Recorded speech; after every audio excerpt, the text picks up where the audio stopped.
Welcome to this video on FMRI Pre-Processing. My name is Mark Jenkinson and I'm going to talk about the different stages that we go through to do pre-statistical processing of fMRI images, particularly for task fMRI analysis, in order to get rid of lots of structured noise and artifacts from our images. You can see the set of different things that we're going to talk about, and we're going to start by talking about reconstruction from K-space. So image reconstruction is actually something which is automatically done for you normally. The scanner will convert the images from their native format, which is K-space, into images that we're used to. Those reconstruction algorithms have lots of things to do, they're quite complicated, and generally they work extremely well. But occasionally they don't, and occasionally we have artifacts which actually we can tell the reconstruction algorithms about in order to fix those. But regardless, it's very important that at this stage we looked at our data in order to see whether we've got problems that can be fixed. To give you an idea, here are just some of the things which can happen. So on the left hand side there we have something which is caused by RF spiking. That can be just sparking. It could be caused by a discharge of a static blanket or something within the scanner, or it could be some electrical fault. We have wraparound, which is actually caused by the operator not providing a large enough field of view. And then we have RF interference, which is normally due to some signals getting inside the scanner room, possibly due to a patch panel not being properly sealed or the door not actually closing properly. Depending what the artifact is, they're normally pretty obvious. All of these are very easy to see. The fix in each case is very different. So some are really easy to fix. RF spiking looks terrible, but it's a piece of cake to fix in the reconstruction algorithm. Wraparound can't be fixed. You would need to do a rescan. Similarly, RF interference can't easily be fixed, depending on where it is. In this case, it's right in the middle of the brain, and that's going to cause a problem. It might not be, and that might be fine for the kind of analysis that you want to do. But if you do see anything which looks like an artifact, it's really important to actually flag that to the people who are operating your scanner, because it might mean that there's something wrong with the scanner that needs to be fixed, or something that they need to change in their operating. It can be as simple as the humidity is wrong, which can cause some of the static discharges, or it could be that they've accidentally copied the wrong field of view, which is why they've got wraparound. But if you do it immediately, then they can fix it, not only for your scans but also for everybody who comes after you. And so this is really important, to just look at things straight away in order to detect them. And so they're normally pretty obvious. We can actually look at various different ways. There are lots of different things that you can use to try and find these artifacts, but nothing is as good as this. Just looking at the data with your own eyes, because there's a whole range of different things which can happen, and you don't need to be an expert to recognize some of these things. There are also other things that we can do with our data. We can actually run it through things called exploratory analysis, such as independent component analysis or ICA, to find different things. But to be honest, it's still not as good as this, which is just simply looking. It doesn't take very long. You just have to spend, less than a minute looking at the scan, which normally you've spent an enormous amount of time getting that person into the scanner and setting everything up. So it's an investment in time which is well worth it, because the last thing you want is to come back after you've scanned everybody and discover that there are all sorts of problems with different things which you could have spotted earlier and fixed. It also doesn't hurt to run quality assessment software on your data, but nothing is going to detect artifacts nearly as well as looking at it, which I'm sure you know that I'm going to say that now, but just in order to reinforce that message, please look. Just look at the data, spend a minute. It makes a huge difference. Okay, so that's my announcement about looking at the data for this talk. It is really something hugely important, and unfortunately I see people just not doing it so often. It's sad that it's something that can easily fix a lot of problems. So just please make sure that's not you, that you actually look at your data, and do it as soon as possible, as soon as you can. Right, so normally we would go through the stage of getting the data off the scanner and it would be fine. It's rare that we find these problems, but they're important when they do occur. So just make sure that you have a look, don't get complacent, and then most of the time, totally fine, and we're going to go on to the next stages. So the next thing to talk about is motion correction. And we do motion correction because people always move in the scanner. Even with some padding around the head and other things, they're going to move to some degree. They're probably not going to move anywhere nearly as much as we're seeing in this video. So this is a lot of movement that I've captured in this particular sequence here. But actually, even amounts of movement that you can't see by eye can be important for what we want to do. Because actually, if you look at a point on the edge of the brain here, you can see that at some points in time that will be inside the brain and some points of time it will be outside. That represents 100% change in the signal intensity. Whereas actually the bold change that we're looking for is about 1%. So that's 100 times bigger than the bold change. But because of partial voluming, if the subject moves half a voxel, then I'm going to induce 50% change at a border like that. If they move a tenth of a voxel, it's 10% change. If they move 1% of the voxel, it's a 1% change. And you have to keep in mind that the voxel is about 2 millimeters in size. 1% of 2 millimeters is an incredibly small movement, which is going to introduce, in places like that, at these strong edges, signal changes which are just as big as the signal changes that you're interested in from the bold effect. And so that's why really small movements are still very important and we need to correct for them. So we always do motion correction even if we can't see it in the images. The way that we do motion correction is simply a bunch of different registrations. So we pick a particular reference or target, and then we're going to register all of our different images to that target. Because it's within subject, we're going to use rigid body as the way that we're going to do our registration. And this target can be chosen in many different ways. In FSL, by default, we use the middle of the time series, but it could be the beginning, it could be the end, it could be some average. Typically, it doesn't make a lot of difference. As long as it's a good quality target, then the motion correction tends to do a good job. The effect of motion correction can be quite dramatic, and it depends on the type of motion as well. So in the left-hand column here, we've got what we might see if no motion correction was done, and in the right-hand column, we've got what we would see after motion correction had been done. So we're doing an analysis without, and then we're doing the same analysis, but now incorporating motion correction at the beginning. In the top row, we see what happens when the motion is not related to the timing of the stimulus. That's called uncorrelated motion. And in that case, the motion doesn't occur at the same time as the stimulus, and so it tends to look just like noise. If we leave it in, which is what we're seeing on the left-hand side at the top, then actually we see very little activation because it means that the noise is very large, so the t-statistic is quite small because the noise is on the bottom of the t-statistic. If we clean it up with our motion correction, then we reduce that noise and our t-statistics become higher. We see more activation, which is what you can see on the top right. But actually the worst case is when we've got stimulus correlated motion. And that happens, for instance, when the timing of the motion happens at about the same time as our stimulus. And that happens surprisingly often. So that can happen very obviously if you've got stimuli which involve, say, a painful condition. It's quite often that somebody would sort of jerk in response to sort of a painful stimuli being applied, and that's where we see some of our strongest stimulus correlated motion. But we also see it when there's a motor task involved, or even when there's a cognitive task, and it's a little bit harder, and people tense up, or they hold their breath, or they do something which just introduces that little bit of motion. As I said, it doesn't have to be a lot, but always at the same time. Always at the same time that we're expecting there to be also something related to the stimulus.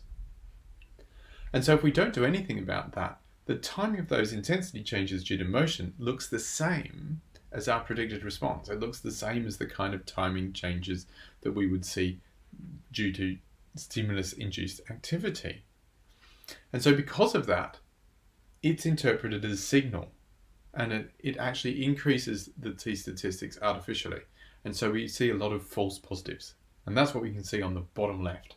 Lots of false positives, typically at the edges. So if you see, they hug along a lot of the intensity boundaries at the edge of the brain, also some of the intensity boundaries within the brain. That's where we see most of those, because actually the changes in motion give the larger signal changes near those boundaries, because we've got the signal changes a lot from one voxel to another as it's moving. And so a lot of the false positives will occur like that, and it's useful to know that so that you can recognize a situation where you've got an activation which is just hugging a boundary, which is really artifactual, because we don't expect that to happen with the real biology, because the folding of the brain is such that it should follow the cell site inside as well, whereas that tends not to happen in these motion cases. If we do motion correction and it does a good job, then actually it's going to remove a lot of those motion-related intensity changes, and we're going to restore our signal, which is what you can see on the bottom right there. And so we're actually reducing the amount of activation that we've got by getting rid of all this false positive activation and restoring us to signal which is actually real biological neurological change. So motion correction is hugely important in both cases, and we always do it. When you run it in FSL, you'll see a summary produced. You'll actually also see the individual rotation angles and the translations through time. But this is the most useful thing, is the summary of the motion, which is given in units of average millimeter displacement.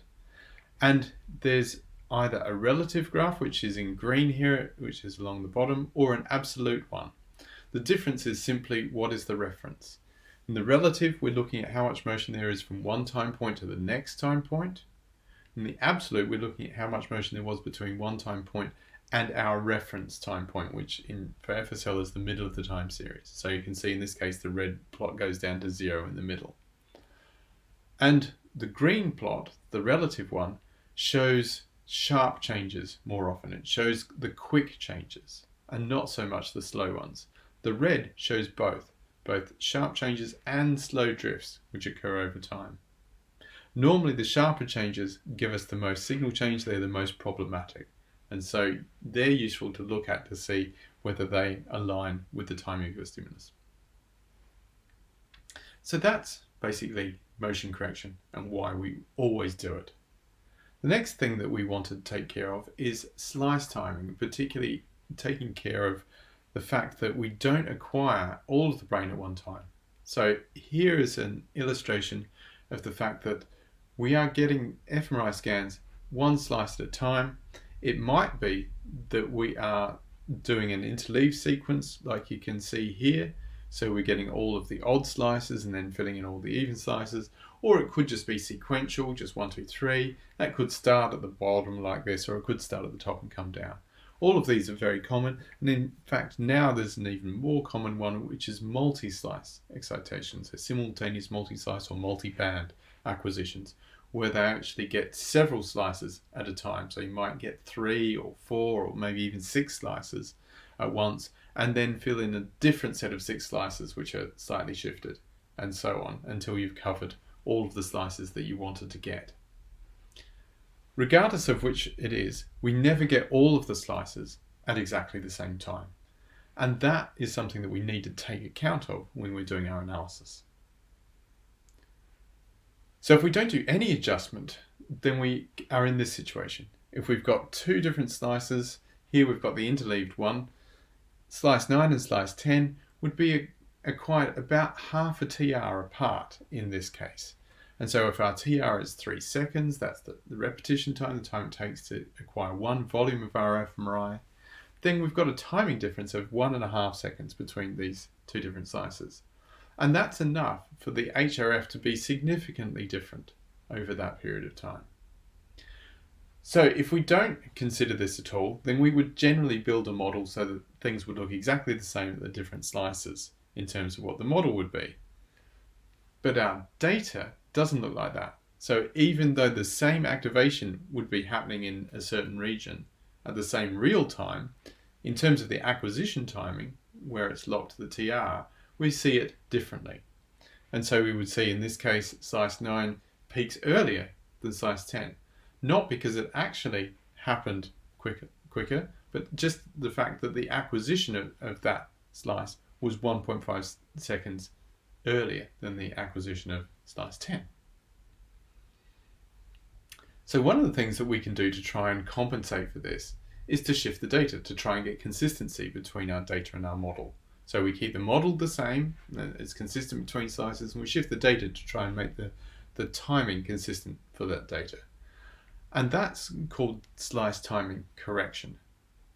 We actually do that by interpolating, so similar thing to what we talked about when we were looking at registration.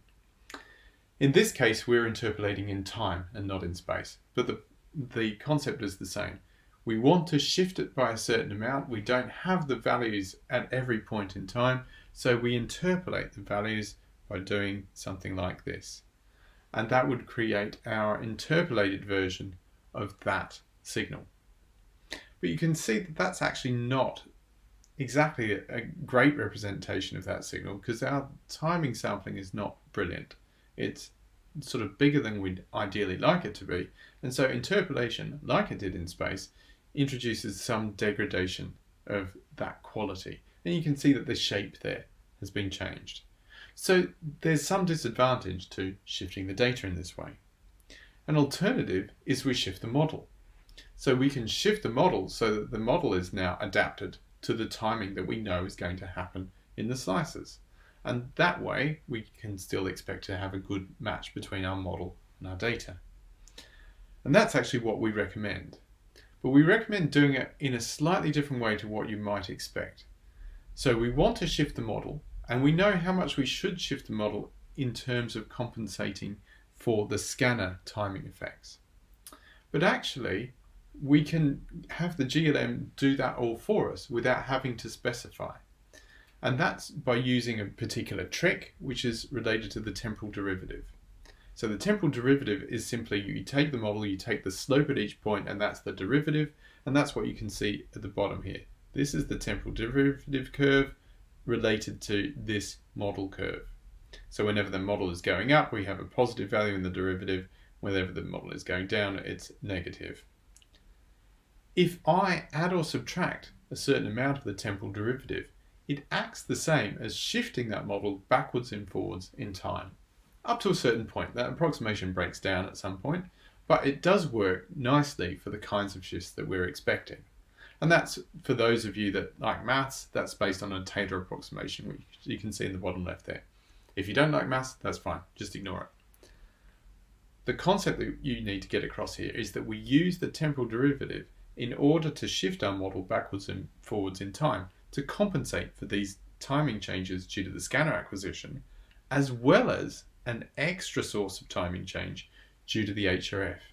So I talked about the fact before that the HRF is significantly delayed from the onset of the stimulus to the peak measurement that we would get on the MRI, because the blood response is not instantaneous. In fact, it takes about 6 seconds, but it doesn't take exactly 6 seconds. It will vary between different individuals. It will vary depending on your physiological state and how much caffeine you've had, for instance, and it will vary from brain region to brain region. Not by a huge amount, but by the kind of amount that we're talking about in terms of slice timing as well. So it can be a significant variation with respect to a second. And so it's useful to be able to compensate for both at the same time. And by using the temporal derivative and putting it into our GLM, we can use the GLM framework to estimate what is the right shift to do to best match our model to the data that we've acquired, which takes into account both the acquisition timing changes, due to the fact that we don't scan each slice at exactly the same time, and the biological changes of the HRF delay being a little bit different in different regions, different individuals, and different physiological states. So that's our recommended solution because it caters for both of those changes. Now I'm going to talk about motion again, because actually motion and slice timing are very highly interrelated. So motion correction assumes that there's a rigid body motion, and that's true in continuous space and what's actually happening to the person who's moving. But it's not that true in our images, because we don't get all slices at the same time. So because we get slices at different times, actually as that's moving, that means that we no longer have rigid body because our slices are no longer parallel to each other in terms of where they would be slicing through the anatomy. So because of that, rigid body motion is not the perfect fix for our problem. Also, there are other motion artifacts which occur when a subject moves in the scanner. So there are things related to spin history, and that's where a spin stops being in one slice and moves into a different slice, and then it gets its RF timing at different times from what it's expecting to get them, because it would be getting them very regularly in one slice, but at a different slice it would be getting them at an unusual time that it wasn't expecting, and that will perturb the signal that it gives back. So the signal will be different despite the fact that it doesn't reflect anything interesting from the neuronal changes or the Bolt effect. It's just about the fact that it's moved into a different slice. It's seen the RF pulse at a different point in time. Also, B0 effects, our susceptibility or our inhomogeneity in our B0 field also changes as the head is moved. Not by huge amounts, but again by a small amount, and that can introduce small changes in our signal. And there are also interpolation effects related to the fact that things are moving and that we're trying to correct for them. And these artifacts can really degrade what we see in the functional results, and so we want to do something about that. And it is normally much worse when it is stimulus correlated, because we're much more interested in signals which are related to our stimulus timing, and so we tend to make things more sensitive to those. It's really great to try and minimize that at source as much as possible. So acquisition solutions are normally just padding the subject but making them comfortable. Making them aware that motion is a problem and that they should try not to move. Obviously, you're never going to stop somebody moving at the level of 20 microns, but it is good to try and minimize the amount of larger movements that they do. And by larger, I simply mean a few millimeters. So it's good to make them comfortable, because generally people move less when that is the case, but you'll never get rid of it all. And so we have various different solutions for what happens when we have this interplay between the motion and the fact that our correction is not perfect. It's not going to be able to correct for the fact that it's not truly rigid body because of the slice timing effect, and that there are other motion artifacts present. And so we have a set of things that you can actually go through if you see that you have strong enough motion artifact that it requires some correction. And you can detect that by looking at your activations and seeing if you have false activations hugging these intensity boundaries. That's one of the clues that you've got actual motion artifacts which are causing you problems. So the potential analyses that we have and the steps that we can do include putting motion parameters into our GLM. So that's the measured amount of motion. We can use those as regressors within the GLM and try and remove those effects. We can do something with ICA or independent component analysis to separate out artifacts from other types of signal and use it as a denoising step. We can detect outliers in terms of there being large changes all across the brain, or at least in enough of the brain that it causes a large average change. And then we can exclude those from our analyses within the GLM. And as a last resort, we can reject subjects that are displaying too much motion. But actually, these first three steps, the motion parameter regressor, the ICA, and the outlier rejection, work really quite well.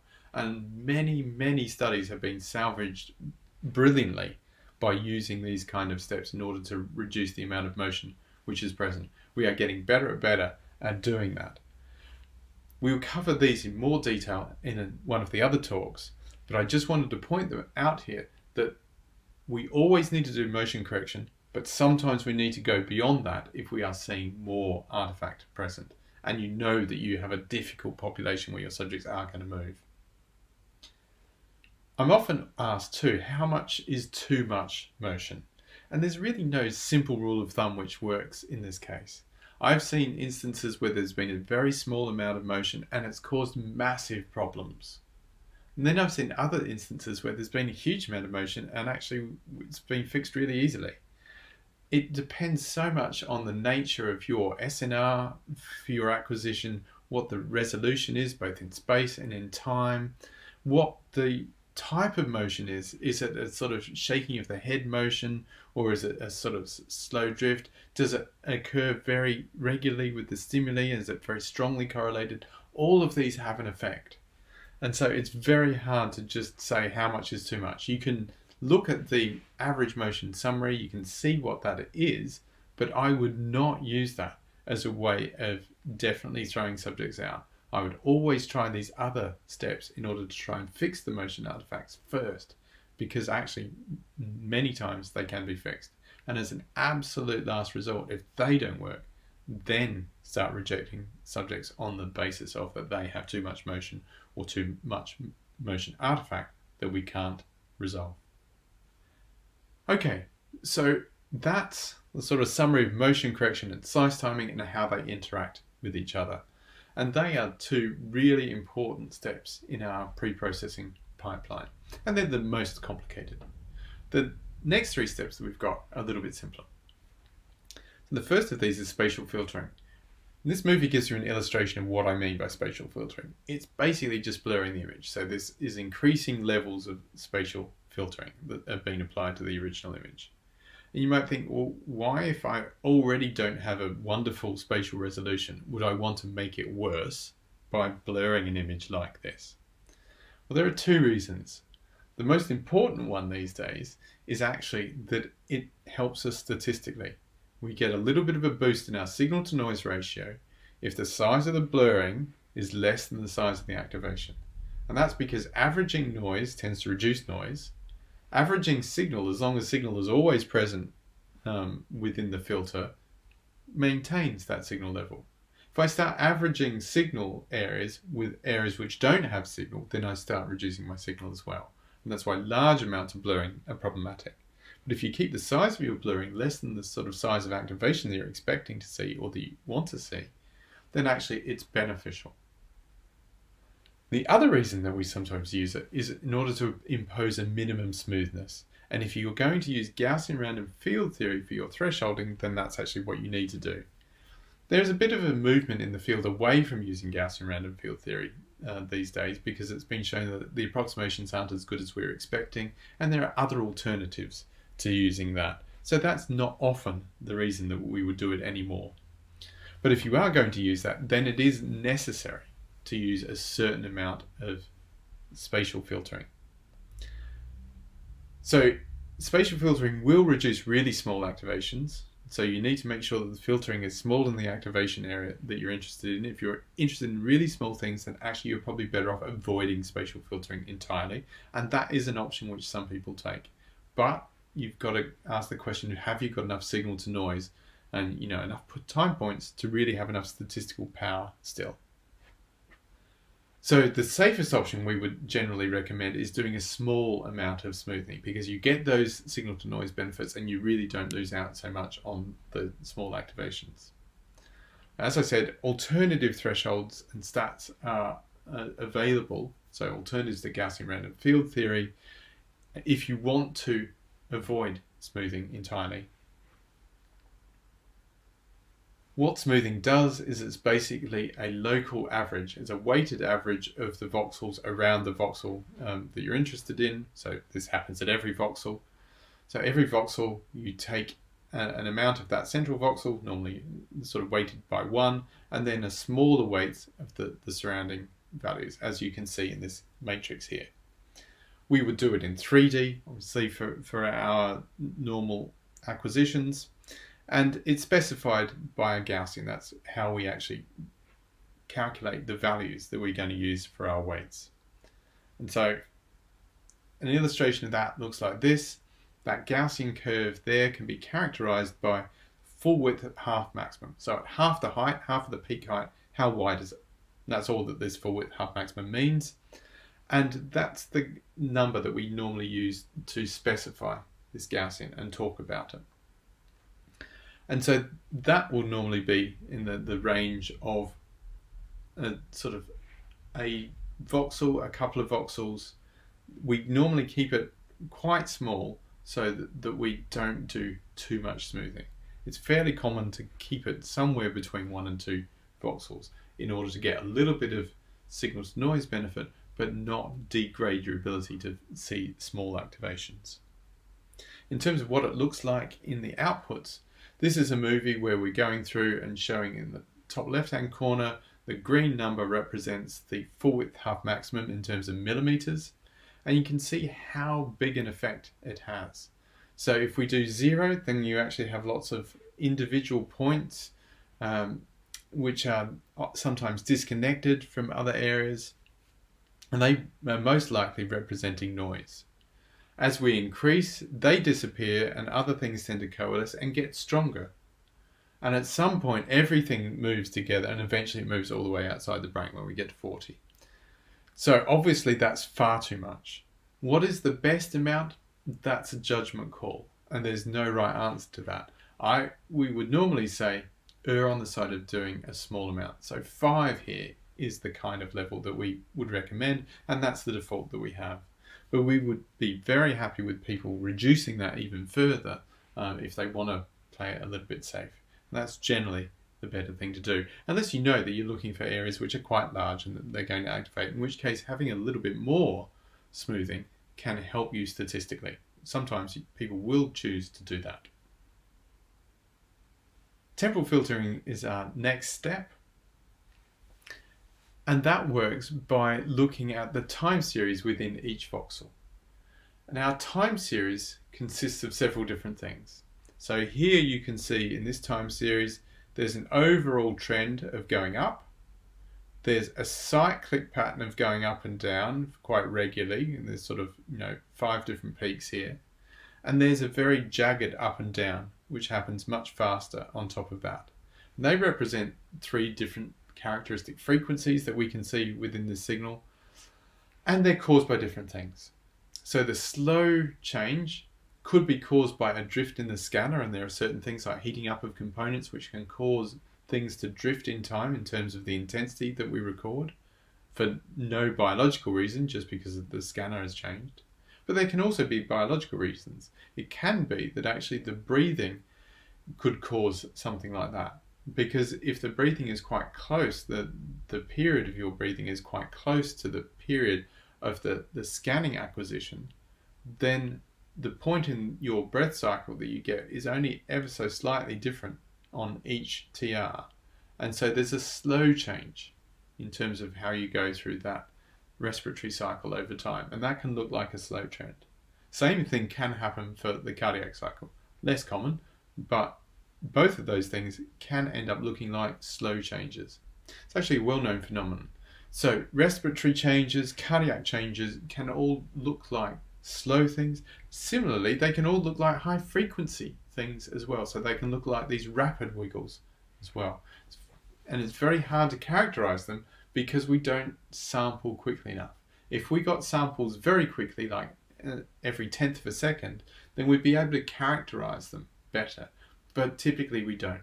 So we can't tell whether what we're seeing in the signal could be due to a respiratory change, or could be due to a cardiac change, or it could be due to something to do with the scanner. What we do know is that this period of 5, this sort of mid-frequency oscillation, is almost certainly due to the kind of stimulus that we're applying. We would normally know that. So in this case, if we had a boxcar and that was going at that frequency, then we would know that that is actually something related to the neuronal changes which we're interested in seeing. And so temporal filtering is trying to separate these things out. Can we isolate the signals that we're interested in, the ones related to neuronal change, and throw away the other things which are related to the scanner artifacts and to other kinds of physiological changes that we're not interested in? And there are a couple of different ways that we can do temporal filtering. One of them is Highpass, and that means that we pass through all the high frequencies and we remove the low frequencies. So the low frequencies are like this slow drift. So you can see the change from the raw signal on the left to the Highpass filtered version has got rid of that slow change over time, but it has preserved this cyclic change, this sort of 5 different peaks within this window, as well as all the high frequency jitter on top of that. And it's absolutely crucial when we do this kind of filtering to specify a cutoff frequency that is appropriate for the kind of design that we have, so that we keep the frequency that's interesting to us, the one which is related to this sort of 5 different oscillations related to the neuronal changes, when we get rid of the slow changes, which have to be slower than that. And so one of the things we have to do when we do temporal filtering is specify a cutoff frequency. Actually, that can be calculated from your design matrix. That is what is formed from the predicted responses that you get from convolving your stimulus timing with the HRF. So the stimulus timing specifies what kind of frequencies we're expecting to see in our predicted responses. And actually, the software can calculate from those predicted responses what is a good cutoff frequency in order to remove these slow changes but preserve all the signals that you're interested in. The opposite of high pass is low pass, so in that case we keep the low frequencies and we get rid of all the high frequencies. Again, we would need to make sure that our cutoff frequency kept the thing that we're interested in, so in this case these 5 cycles throughout this window. And it is also possible to combine the two and do what's called a band pass, but actually we tend not to want to do this low pass or the band pass for this reason.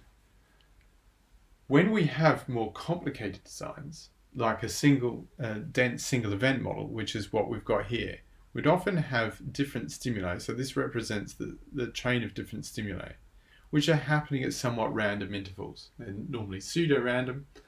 And that means that the output, our predicted response, ends up looking quite different. It's not very uniform. And the spectrum, that is the frequency content of that, can be spread across the whole frequency spectrum, except for the very, very low end. And so typically, we would, in this situation, we would have a lot of frequencies which we wanted to keep. And so we would not want to get rid of all of the high frequencies, because that would get rid of actually quite a lot of this model. So whenever we have these more complicated designs, we're in a situation where that might be true. And if we did that, low-pass filtering would remove too much of the signal that we're interested in. There's also another reason, which is actually we need to characterize our noise quite well in order to do our statistics accurately. And one of the things that we need to estimate statistically is a thing called autocorrelation. And in order to do that, we need information about the high frequency end of the spectrum. So again, that's another reason to avoid low-pass filtering. And so because of those reasons, we recommend only using high-pass filtering. We can estimate the cutoff frequency from the predicted responses which go into your GLM, so that's something that FSL can do for you. And there was also going to be a limit on that, so that we make sure that we've also always got enough information to do good autocorrelation estimation. And so that's what we recommend, although it's in some instances, you might have a model which could cope with low-pass filtering. You still need to be careful because of the autocorrelation, so we only ever recommend high-pass filtering. If we do high-pass filtering on our data, the effect can be quite dramatic again. So in the top line there we've done no filtering, and you don't see very much activation. The bottom one, we have done the filtering and has removed things which don't look like the signals of interest. So it's removed lots of things which would look like noise, and hence they're increasing the t-stats. And that brings us to our last step in the pre-processing pipeline, which is intensity normalization, or particularly the global version of that.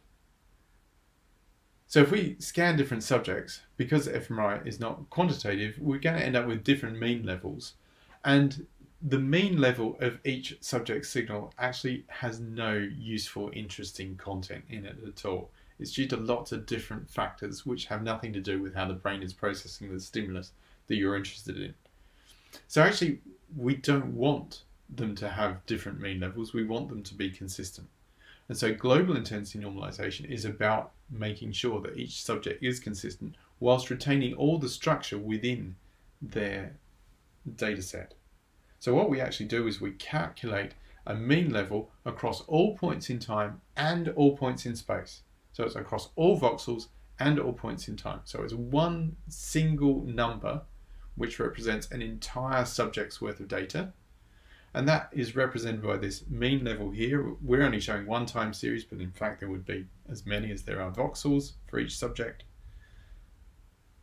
And then we want to take them to be a consistent level. And so we scale each data set so that that mean level across the 4D, so that means all the 3D of space and the extra dimension of time, would be the same. And so at the end of this intensity normalization, if you took a mean over all the points in space and time for a particular subject, you get the same value for every subject in your study. And we do that so that we have this consistency. We don't have lots of differences between the subject when we do our group analysis, which would otherwise be interpreted as noise and cause us problems with our statistical power. So we are doing this in a very global way. It is just a simple scaling by one number of everything within each subject's data set. That number is different for each subject, but it makes sure that we've got that consistency across the group. And that's automatically done within Feed. So you don't need to know really how this is done, except that you do need to recognize that it is a step which always happens. And if you look at your original data, you'll see that the numbers in that don't look like the same numbers as you get in the pre-processed data, and that the scale might be considerably different, because we're actually going to move everything up to a standard value, which for us is 10,000 for this mean. And so that will help you understand why you might see that. Now there's the explanation for why there are differences in the intensity before and after pre-processing. And that's all the steps that we go through. In the reconstruction, there are various different things, but what you really need to look for is gross artifacts. And as soon as you see one, alert somebody to that. Alert the person who was scanning for you, or alert somebody else senior in your group as soon as you see it, so that it can be dealt with. Sometimes it will mean that you might have to rescan and you can't use that data. And if that's the case, then it's really important that you know that as soon as possible. So you might be able to scan the subject again. In fact, you might, if they're already in the scanner, you've detected it by looking on the console, you can scan them again straight away. But it will at least mean that you don't repeat that for other subjects, and that other people in your center don't end up with bad data if it is a problem with the scanner itself, for instance. So just have a look. It doesn't take very long, but it makes a huge difference. Most of the time, you will not see anything. You will not see any artifacts, and you can just move on. The very rare time that you do see something, you'll be very grateful that you had a look. Then we have motion correction. We always do motion correction. We need to make sure that we compensate for that, because even small motions make a difference. Slice timing, we recommend using the temporal derivative to compensate for both the scanner-related changes in timing and the HRF, the blood-related changes in timing, the biological ones. We do a bit of spatial smoothing to improve our SNR, and we have to do it if we're going to use Gaussian random field theory. We don't have to do smoothing. It is an option these days. There are other alternatives to Gaussian random field theory which we could use to do our thresholding, and in that case we don't have to do any smoothing at all if you don't want. But there is a bit of a benefit to doing a small amount of smoothing for your SNR and your statistical power. Temporal filtering, we recommend Highpass to remove slow drift, but not any Lowpass, because that causes a problem with autocorrelation and other things. And then for intensity normalization, it's going to happen behind the scenes, but it will change your overall mean values of the intensities in your pre-processed data as opposed to what you had originally.